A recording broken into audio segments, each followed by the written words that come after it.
Ko'pchilik o'ylaydi, bu kanalda ko'ra neda arzon kiyim ya mahsulotlar bo'lsa, shuni chiqaradilar ekan deb. Sizni shu haqda fikringiz necha? Men bozora oddiy savdo-sotiq markazi deb qaramayman. Chunki bozor bu katta psixologiya markazi. Bilasizmi, hayotda har bir narsani o'zini bahosi bo'ladi. Faqatgina buyumni emas, ya'ni inson kurashadi, baxtga erishadi, harakat qiladi, yaxshi kunlar, har bir narsani qiymati bo'ladi. Inson hayoti davomida aynan shu narsalarni harakat bilan, mehnat bilan to'lab boradi. Men odamlarga shunchaki chegirmalarni ko'rsatmayman. Men insonlarga borini shukr qilishni, yo'lida sabr qilishni ko'rsatib beraman. Gününe meni kanalıma minglagan insonlar chegirmalardan foydalanish uchun, arzon narxlarni, aksiyalarni nerede bo'lib turganini ko'rish uchun kiradi. Aslında bu insan pulunu haqiqatdan doğru taqsimlab bilgan inson hisoblanadi. Shu ma'noda pul topish bu g'oliblik bo'lsa, doğru taqsimlab bilish ham bu bir san'at hisoblanadi. Aynan Urganch buyum bozorini asosiy maqsadi ham xuddi shunday. Aqlli xaridor bo'ling, pulingiz siz uchun ishlasin, siz pul uchun emas.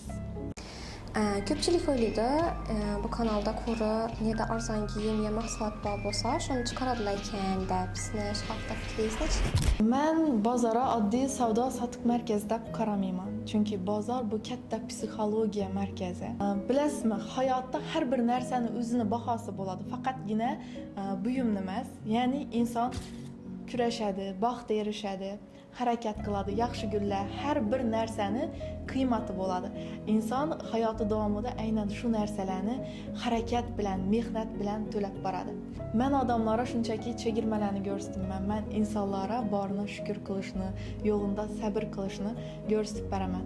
Gününe meni kanalıma minglagan insonlar chegirmalardan foydalanish uchun, arzon narxlarni, aksiyalarni nerede bo'lib turganini ko'rish uchun kiradi.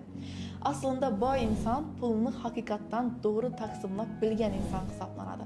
Shu ma'noda pul topish bu g'oliblik bo'lsa, doğru taqsimlab bilish ham bu bir san'at hisoblanadi.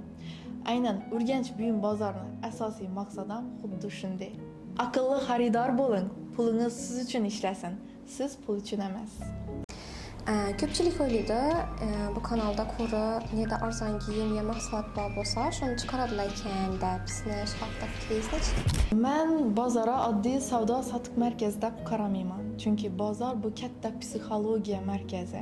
Bilasizmi, hayotda har bir narsani o'zini bahosi bo'ladi. Faqatgina buyumni emas, ya'ni inson kurashadi, baxtga erishadi, harakat qiladi, yaxshi kunlar, har bir narsani qiymati bo'ladi.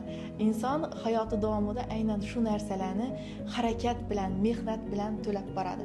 Men odamlarga shunchaki chegirmalarni ko'rsatmayman. Men insonlarga borini shukr qilishni, yo'lida sabr qilishni ko'rsatib beraman. Gününe meni kanalıma minglagan insonlar chegirmalardan foydalanish uchun, arzon narxlarni, aksiyalarni nerede bo'lib turganini ko'rish uchun kiradi. Aslında bu insan pulunu haqiqatdan doğru taqsimlab bilgan inson hisoblanadi. Shu ma'noda pul topish bu g'oliblik bo'lsa, doğru taqsimlab bilish ham bu bir san'at hisoblanadi.